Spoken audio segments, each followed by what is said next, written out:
আজকে আমাদেরকে তারা বলে আওয়ামী লীগের দালাল। আমরা নাকি আওয়ামী লীগের সহযোগিতা করেছি। রাজনীতি করবেন,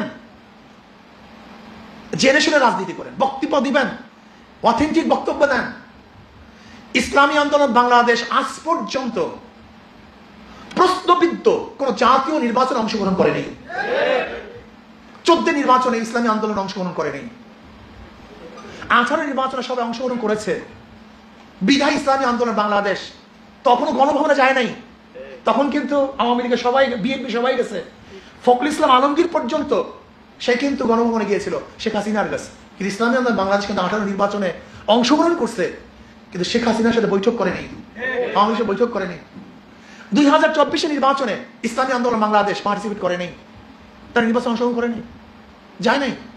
বরং 18 নির্বাচন যেটা সবাই বয়কট করেছে, ফলাফল প্রত্যাখ্যান করছে, বিএনপি কি করছে? সেই অবৈধ সংসদে 2018 থেকে 2022-এর 10ই জানুয়ারি পর্যন্ত, 18 থেকে ডিসেম্বর পর্যন্ত, 10ই ডিসেম্বর পর্যন্ত সেই সংসদকে তারা বৈধতা ঘোষণা দিয়েছে। তারা ছিল সেই সংসদে। এখন আপনারাই বলেন, অবৈধ সংসদে যে বিএনপি 4-5 জন সদস্য গিয়ে পুরা নির্বাচনটাকে বৈধ ঘোষণা করছে, তারা আওয়ামী লীগের দালাল না আমরা আওয়ামী লীগের দালাল? আচ্ছা বলেন তো, বিএনপি আওয়ামী লীগকে নিষিদ্ধ করার ব্যাপারে সবচেয়ে বেশি বার্তা দিয়েছে যে আওয়ামী লীগ নিষিদ্ধ করা যাবে না।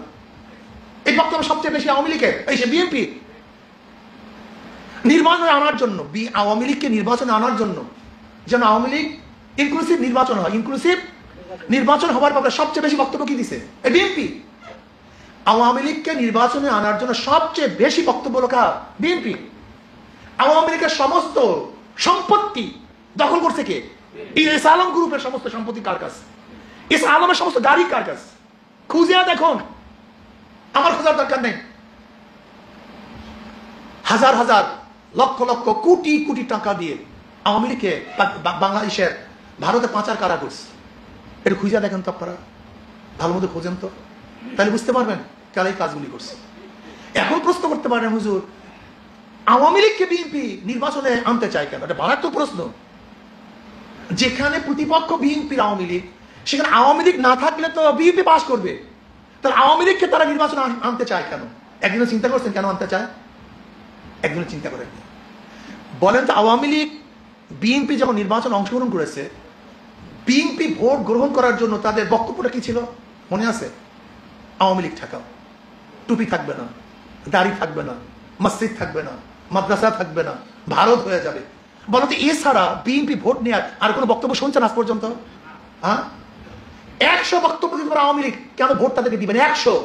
কিন্তু আমাকে একটা বক্তব্য শুনান যে এই বক্তব্যের কারণে বিএনপি ভোট নিবে। একটা বক্তব্য আমাকে শুনান তো, একটা নেগেটিভ আমাকে দেন, একটা যুক্তি আমাকে প্লেস করুন যে এই যুক্তির কারণে মানুষ বিএনপিকে ভোট দিবে। একটা যুক্তি দেন। 91 থেকে 96 পর্যন্ত বিএনপি ক্ষমতায় ছিল না।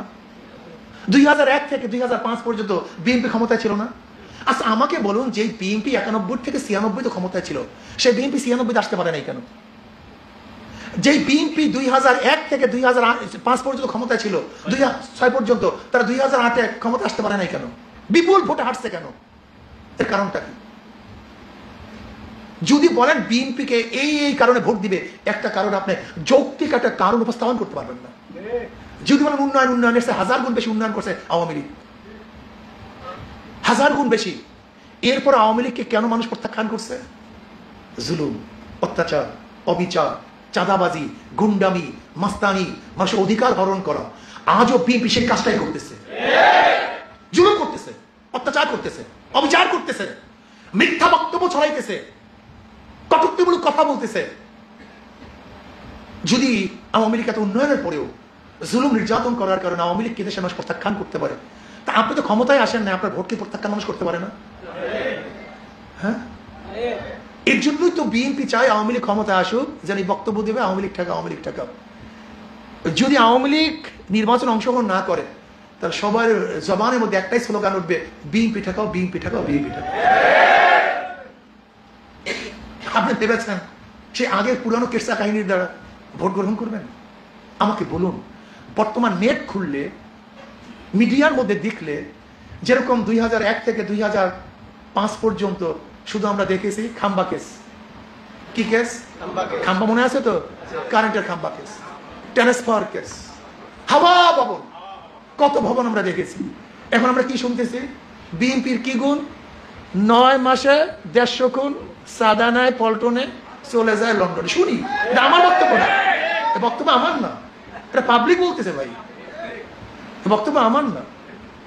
আচ্ছা আপনি বলেন তো, আপনার নেতা এত ভালো, তাই মিলিটারির ওই সময় মাজা ভেঙে দিয়েছিল কেন আপনার নেতা? আপনি বলুন, আমার বক্তব্য না কিন্তু, আমার মন খারাপ করিয়েন না, রাগ করিয়েন না। যদি এতই ভালো ফেরেস্তা হয়, তার মিলে মাজা ভাঙছিল কেন? আপনারাই তো বলছেন। বিএনপির হাজারো লিডারদের মুখে বক্তব্য শুনেছি, আমার লিডারের মাজা ভেঙে দিয়েছে, তারপরে লিডার এখনো আছে, তা মাজা ভাঙছিল কেন? এই প্রশ্নের জবাব দিবেন। আগামীতে দেশের ইসলামের দেশ, আগামীতে দেশ ইসলাম ক্ষমতা যাবে ইনশাআল্লাহ। চোর, পাটপার, গুন্ডা, চাঁদাবাজ, মাস্তার এবং খুনিদেরকে এদেশের মানুষ আর ক্ষমতা নিবে না, দেখতে চায় না।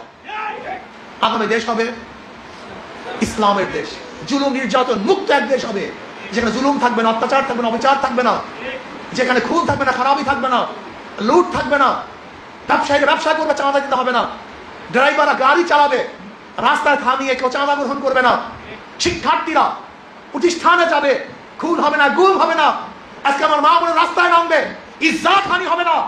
আজকে বাংলাদেশের কোনো মানুষ ক্ষুধার্ত অবস্থায় থাকবে না, বাংলাদেশের একজন বস্ত্রহীন মানুষ আর বস্ত্রবিহীন থাকবে না, বাংলাদেশের একটা গরিব আর চিকিৎসাহীন মারা যাবে না, বাংলাদেশের এই জনগণ আর এই গোলামী চুক্তিতে আবদ্ধ হবে না, বাংলাদেশের 1 ইঞ্চি মাটিকেও কোন দেশ আর দখল করার চিন্তাও করবে না ইনশাআল্লাহ। এই বাংলাদেশ একদিন ইনশাআল্লাহ পরাশক্তি হবে, এই বাংলাদেশ আজকে হোক কালকে পরাশক্তি হবে। আমরা নিজেরা না খেয়ে ইনশাআল্লাহ বিজয় তৈরি করবো ইনশাআল্লাহ। আমরা না খেয়ে খেয়ে বাংলাদেশে হাজারো দেশ থেকে আমরা বিমান কিনবো, আমরা ট্যাঙ্ক কিনবো, নৌবাহিনীর মধ্যে আমরা বিভিন্ন বিভিন্ন ধরনের আমাদের সরঞ্জামাদি কিনে আমরা শক্তিশালী হব। অর্থাৎ বাংলাদেশের মানুষ কারোর কাছে মাথা নত করবে না ইনশাআল্লাহ। ওরা কি চায়? আমাদের গোলাম বানাতে চায়, গোলাম বানাতে চায়। আমরা গোলাম, তোমরা গোলাম হও, আমরা স্বাধীন, আমরা গোলাম হতে চাই না। এখন আমার খুব ক্ষিপ্ত, বাংলাদেশে হাজারো মানুষ আছে, হাজারো গরিব আছে। আপনি বিশ্বাস করেন, যদি বাংলাদেশ সরকার ডিক্লেয়ার দেয় আমরা আমাদের সামরিক শক্তিকে শক্তিশালী করতে চাই, এদেশের হাজারো গরিব, রিক্সাওয়ালা, ঠেলাওয়ালা, কুলি মজদুররা না খেয়ে সরকারি ফান্ডে টাকা দিবে, তারা শক্তিশালী হতে চায়, গোলামি করতে চায়। আসুন না, ইসলামী আন্দোলন বাংলাদেশ আজকে বাংলাদেশের বুকে এমন এক স্লোগান ছেড়ে দিয়েছে, ইসলামের পক্ষে একটা বাক্স চাই, একটা বাক্স চাই। আর আগামী যদি ইসলামের পক্ষে একটা বাক্স দিতে পারি, তাহলে আপনারা নিশ্চিত থাকেন ইনশাআল্লাহ আগামী ইসলাম ক্ষমতার যাবে, কেউ ফিরাতে পারবে না। সকল মার্কা দেখা শেষ, হাত পাখার বাংলাদেশ। সব নীতি আদর্শ দেখেছি, এবার ইসলামী আদর্শ নীতি দেখতে চাই। আমার শেষ কথা, আব্বাজান রহমতুল্লাহ একটা কথা বলতেন, মাদার গাছ লাগিয়ে আমের আশা করা যায় না, তেঁতুল গাছে মিষ্টি ফল হয় না, 2 নাম্বার জমিতে 1 নাম্বার ফসল হয় না, 2 নাম্বার ওস্তাদের কাছে 1 নাম্বার ছাত্র করতে পারে না, 2 নাম্বার নেতার কাছে দেশ কোনোদিন 1 নাম্বার হতে পারে না। চোর, ডাকাত, দুর্নীতিবাজ, গুন্ডা, বদমাশদের মাধ্যমে এদেশ কোনোদিন গুন্ডা মুক্ত হতে পারে না, দুর্নীতি মুক্ত হতে পারে। আমি সমস্ত ভোটারদেরকে একটা অনুরোধ করি, যে দলের মধ্যে চাঁদাবাজ আছে, ধর্ষক আছে, খুনি আছে, দুর্নীতিবাজ আছে, ওদেরকে ভোট দেবেন না। যদি আমার দলের মধ্যে দুর্নীতিবাজ থাকে, আমার দলের মধ্যে চাঁদাবাজ থাকে, আমার দলের মধ্যে ধর্ষক থাকে, প্রত্যাখ্যান করুন, ওদেরকে ভোট দেবেন না।